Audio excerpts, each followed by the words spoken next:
Dünyanın en güzel kadını seçildi, en pahalı mücevherleri taktı, bir imparatorluğun kalbi ona aitti. Ama bir tek şeyi yoktu. Bir varis. İran Şahı Pehlevi karısına bakıp gitmelisin dediğinde aslında sadece bir kadını değil, kendi kalbini de sürgüne gönderiyordu. Bugün tarihin gördüğü en lüks ama en acı dolu boşanma hikayesine Prenses Süreyya'nın gözyaşlarına bakacağız. Süreyya İsfendiyari Bahtiyari, yarı Alman, yarı İranlı asil bir ailenin kızıydı. Berlin'de yetişen bu genç kızın yolu 1948 yılında İran Şahı ile kesiştiğinde dünya sarsılacaktı. Şah Muhammed Rıza Pehlevi 1941'de Batı'nın desteği ile babasının ardından İran Şahı olmuştu. Daha tahta çıkmadan Mısır Kralı Fuad'ın kızı Fevziye ile evlenmişti. 1939'da gerçekleşen bu evlilik tamamen siyasi bir ittifaktı. Ancak prenses ona erkek varis veremeyince 1948'de boşandı.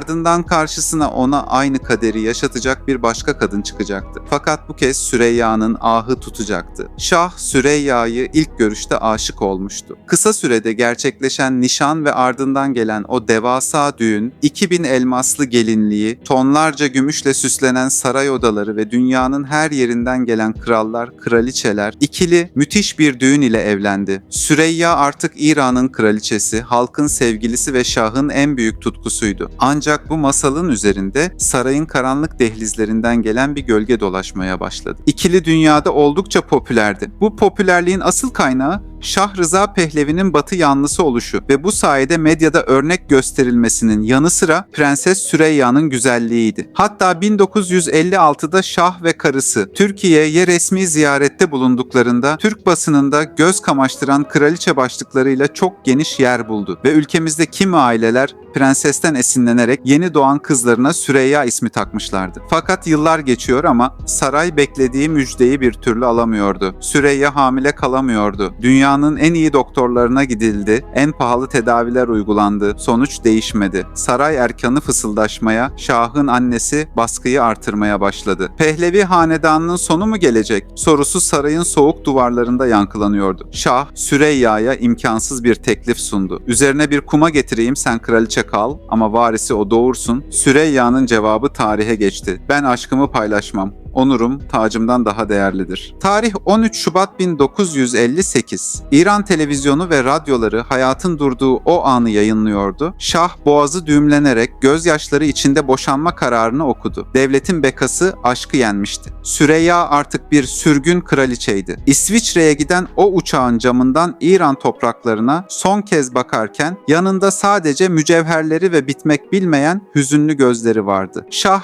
sevdiği kadını kovmuştu ama o günden sonra ne Şah güldü ne de İran sarayı eski huzurunu bulabildi. Süreyya hayatının geri kalanını Avrupa'da geçirdi. Mahzun Prenses olarak anıldı. Sinema filmlerinde oynadı, lüks davetlere katıldı ama gözlerindeki o derin keder hiç geçmedi. Fakat Yunus Emre'nin de dediği gibi mazlumun ahı indirirdi şahı. Muhammed Rıza Pehlevi Süreyya'dan sonra Farah Diba ile görkemli bir düğün yaptı. Çok istediği erkek varisleri dünyaya geldi. Ancak ikilinin saray ve şatafatlı yaşamı İran İslam devrimine giden yolda fitilin ateşleyicileri oldu. Yeni kraliçenin süt banyolarına karşılık halkın sefaleti sokaklarda protestoların gücünü arttırdı ve 1979'da Pehlevi iktidarı sona ererek bir devir kapandı. Tabii ki 1979 İslam devrimine giden yol tek bir olaya bağlanamayacak kadar çoktu. Bu süreç toplumsal, ekonomik ve siyasal birçok faktörün sonucunda gerçekleşti. Şah Rıza ülkeden kaçtı ve sürgünde ülke ülke gezdi. Sonunda 1980'de Mısır'da öldü. Belki de Süreyya'nın kalp kırıklığının ahı bitmeyecekti. Pehlevi'nin 5 çocuğundan kızı Leyla 2001'de aşırı dozdan ölürken oğlu Ali Rıza 2011'de intihar etti. İlk taht varisi olan en büyük oğlu ise günümüzde Amerika Birleşik Devletleri'nde hala hayattadır ve İran muhalefetinde aktif rol oynuyor. Süreyya ise 2001 yılında Paris'te yapayalnız bir dairede hayata gözlerini yumduğunda başucunda hala Şah'ın ona gönderdiği son mektup duruyordu.